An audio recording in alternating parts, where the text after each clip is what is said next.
Football മത്സരത്തിന് മുന്നോടിയായി കൊച്ചിയിലെത്തിയ Indian team Kaloor സ്റ്റേഡിയത്തിൽ പരിശീലനം നടത്തി. പലസ്തീനെ നേരിടാൻ ഇന്ത്യൻ ടീം എല്ലാ തരത്തിലും സജ്ജമാണെന്ന് ടീമിലെ മലയാളി താരം വിനീത് പറഞ്ഞു.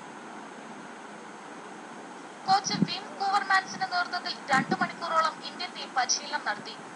ഫിഫ റാങ്കിങ്ങിൽ ഇന്ത്യയേക്കാൾ ഒരുപടി മുന്നിൽ നിൽക്കുന്ന പലസ്തീനെ തോൽപ്പിച്ച് റാങ്കിംഗ് മെച്ചപ്പെടുത്തുക എന്ന ലക്ഷ്യത്തോടെയാകും ഇന്ത്യൻ ടീം സൗഹൃദ മത്സരത്തിനായി കളത്തിലിറങ്ങുക. റാങ്കിങ്ങിൽ മുൻപന്തിയിലുള്ള പലസ്തീനുമായുള്ള മത്സരം ഇന്ത്യൻ ടീമിന് ഗുണം ചെയ്യുമെന്ന് ടീമംഗം സയ്യിദ് റഹീം നബി പറഞ്ഞു. So many like Vinith, I think is local boy in Kochi is great and pitch was very good and I think Palestine 151 ranking is good. It's world friendly matches. I think it's lots of improved now in Indian football. ആദ്യ കളി തന്നെ സ്വന്തം നാട്ടിലായതിന്റെ സന്തോഷത്തിലാണ് ടീമിലെ ഏക മലയാളി താരമായ വിനി. ഭയങ്കര സന്തോഷം. എൻ്റെ ആദ്യത്തെ കളിയാണ്. അത് മാത്രമല്ല എൻ്റെ നാട്ടിൽ തന്നെ എൻ്റെ ആദ്യത്തെ കളി കളിക്കുക എന്നുള്ളത് ഭയങ്കര സന്തോഷം ഉണ്ടാക്കുന്നു.